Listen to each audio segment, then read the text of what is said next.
కూడా పాపం వారి నోటెంబడ కూడా పలకాల్సి రావడం మేము కూడా బాధపడతా ఉన్నాం.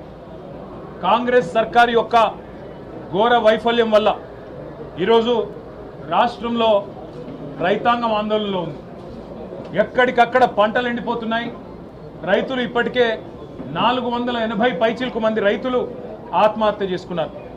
వాళ్లకు కనీసం ఒక్క మాట, వాళ్లకు సాంత్వన చేకూర్చే మాట, వాళ్ళకు ఉపశమనాన్ని ఇచ్చే మాట, వాళ్ళకు భరోసానిచ్చే ఒక్క మాటనన్నా గవర్నర్ నోటెంబడి వస్తుందేమో.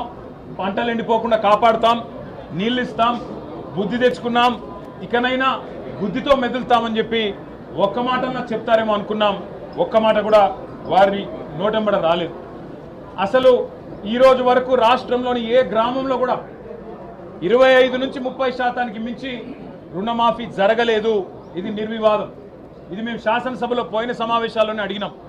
ముఖ్యమంత్రి గారు సొంత ఊరికి పోదామా, సొంత నియోజకవర్గానికి పోదామా, ప్లేసు, డేటు, టైము మీ ఇష్టం, ఊరు కూడా మీ ఇష్టం. ఒక్క ఊళ్ళే 100% రుణమాఫీ అయితే మేమందరం రాజీనామా చేసి పోతామని చెప్పి కూడా చెప్పినాం. కానీ మళ్ళీ ఈరోజు గవర్నర్ గారి నోటెంబడ రుణమాఫీ అయిపోయింది, లక్షలాది మంది రైతులు సంతోషంగా ఉన్నారు అని చెప్పి అబద్ధాలు చెప్పించి గవర్నర్ గారి స్థాయిని కూడా దిగజార్చి ఈ కాంగ్రెస్ ప్రభుత్వం మళ్ళొక్కసారి తన భ్రష్టత్వాన్ని, తన నీచత్వాన్ని బయటపెట్టుకుంది.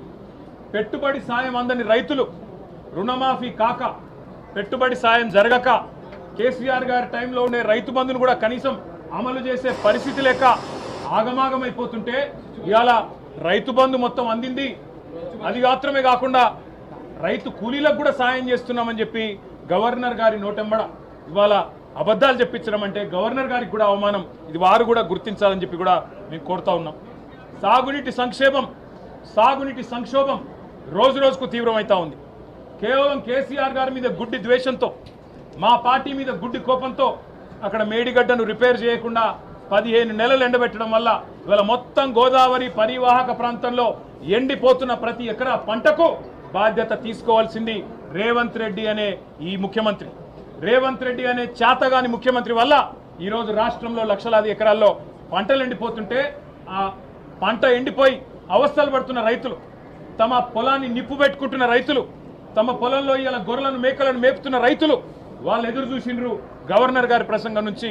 ఒక్క మాటన్న వస్తుందేమో, మేము పంటలను ఎండిపోకుండా కాపాడుతాం, మేమున్నాం, ఈ ప్రభుత్వం భరోసా ఇస్తున్నది, మీకు రిపేర్ చేస్తాం మేడిగడ్డను, ఇన్ని రోజులు కేసీఆర్ గారి మీద గుడ్డి కోపంతో తప్పు చేసినాం అని ప్రాయశ్చిత్తం చేసుకుంటారు అనుకున్నాం. ఆ సోయి కూడా ఈ ప్రభుత్వానికి లేదు. కనీసం ఒక్క మాట మాత్రంగా కూడా ఎండుతున్న పంటలు, సాగునీటి సంక్షోభం, 480 మంది రైతుల ఆత్మహత్యలు, వాటి గురించి ఒక్క మాట కూడా మాట్లాడకపోవడం అంటే రేవంత్ రెడ్డి ప్రభుత్వం